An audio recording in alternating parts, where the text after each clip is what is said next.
Fiancé left me for his ex, then shamelessly came back to ask for forgiveness when I inherited a massive fortune. This one is wild. I honestly still can't believe it happened, but here we are. So, my ex-fiancé, Tom, 32M, pulled the most shameless gold-digging move I've ever seen in my life. Let me start from the beginning because you need the full story to understand how ridiculous this man is. Tom and I, 30F, had been together for 5 years. We lived in Seattle, in this little apartment that was nothing fancy, but it was home. We weren't rolling in cash or anything. He worked in IT, and I worked as a graphic designer. We were just two normal people trying to make life work. We had been planning our wedding for months, and while it wasn't going to be a big, extravagant event, I was excited. Like, this was supposed to be the man I'd spend my life with, right? Spoiler alert, he had other plans. About a month before the wedding, Tom starts acting weird. You know that feeling when you can just sense something's off? Like he'd come home late from work more often, spend a lot of time on his phone, and was just distant. I asked him a couple of times if everything was okay, and he'd just brush it off with some work's been stressful excuse. I didn't push it because I didn't want to seem paranoid, but deep down, I knew something was up. Then it happened. One night, Tom came home, sat me down and hit me with "we need to talk." And we all know nothing good ever comes after those words. He told me, brace yourselves, that he had been reconnecting with his ex, Melanie, 29F, and that he couldn't ignore his feelings for her. Just like that. No remorse, no shame.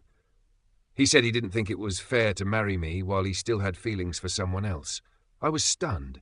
Like, what do you even say to that? I asked him if they'd been seeing each other, and he said, "We've only talked, but I feel like I owe it to myself to explore this." Oh, you owe it to yourself? What about the 5 years I wasted on you? I didn't cry. I was too angry to cry. I just told him to get out. He packed a bag that night and left. The next few weeks were hell. I had to cancel the wedding, explain to my family and friends why it wasn't happening, and deal with the pitying looks and, "Oh, honey, I'm so sorry" comments. I wanted to scream every time someone asked me what happened. On top of that, I lost a ton of money on the venue deposit, the dress, and all the little things we'd already paid for. Meanwhile, Tom was off exploring his feelings with Melanie, posting happy little photos of their new beginning on Instagram like he didn't just blow up my life. I decided to focus on myself.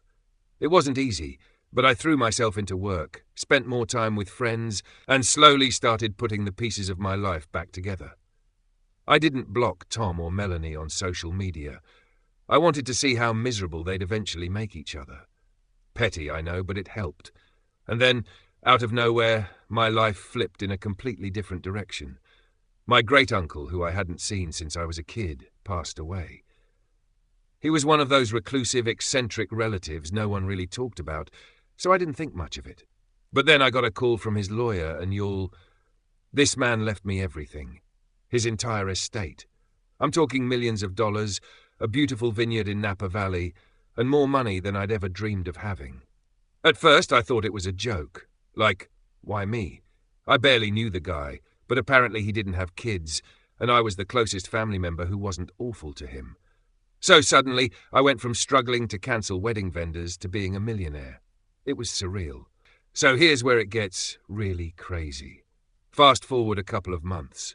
I'm still wrapping my head around this whole inheritance thing. I left my job, obviously, and I'm settling into this gorgeous vineyard in Napa Valley. Like, imagine the dream life you never thought you'd have, and suddenly it's yours. That was me. I'd been spending my days learning about wine, and drinking it, let's be real, hiring staff to help manage the estate, and finally starting to feel like I was in a good place again. Then, out of the blue, guess who comes crawling back into my life? That's right, Tom. The audacity of this man is unmatched. It started with a text. I hadn't heard from him since the night he left, so when his name popped up on my phone, I honestly thought it was a mistake. The message said something like, "Hey, hope you're doing okay. I've been thinking about you a lot lately. Can we talk?" I stared at my phone for a good 5 minutes, debating whether to respond. But curiosity got the better of me, so I replied, "What's there to talk about, Tom?" He responded almost instantly, saying, "I made a mistake. I really need to see you." A mistake. This man left me for his ex, publicly humiliated me, and now he wants to talk? I figured, fine, let's see what he has to say. So I told him to meet me at a cafe in town the next day. I wasn't about to let him back into my life, but I couldn't resist the chance to hear him grovel. The next day, I showed up at the cafe looking amazing. Petty? Maybe. Satisfying? Absolutely. Tom was already there, looking like he hadn't slept in days. He stood up when he saw me and said, "You look great." I didn't even thank him. I just sat down and said, "What do you want, Tom?" And then came the sob story. He started talking about how things with Melanie didn't work out, and how he realized he'd made the biggest mistake of his life. He said he missed me, that he still loved me, and that he wanted to make things right. I let him talk for a while, just to see where he was going with it, and then he dropped the real reason he was there. He heard about the inheritance. "Y'all," he actually said the words, "I heard about what happened with your uncle. I'm really happy for you. I always knew you deserved the best." Like, are you serious? He couldn't even bother to be subtle about it. I just sat there staring at him and finally said, "So, let me get this straight. You left me for your ex, and now that you're single and I'm rich, you suddenly want me back?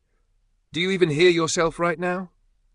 He tried to backpedal, saying it wasn't about the money and that he'd been regretting his decision for months. He said, "I've been miserable without you.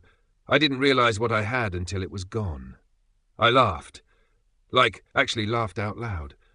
I said, "Tom, you didn't realize what you had until I inherited millions of dollars. Let's not kid ourselves here." He got defensive, saying, "That's not fair. I made a mistake, but I'm here now trying to fix it." And then he had the nerve to suggest we give it another shot. He said, "We can start fresh, build a life together. I still love you." At that point, I was done. I stood up, grabbed my bag, and said, "Tom, the only thing I'm building is a life without you in it. Don't contact me again." And I walked out. I thought that was the end of it, but of course it wasn't. A few days later, he showed up at the vineyard. He must have gotten the address from a mutual friend or something, because I definitely didn't give it to him. He was standing at the gate with flowers, looking like some sad rom-com reject. My staff called me to let me know he was there, and I told them to send him away. When that didn't work, I walked out myself and said, "Tom, I'm serious.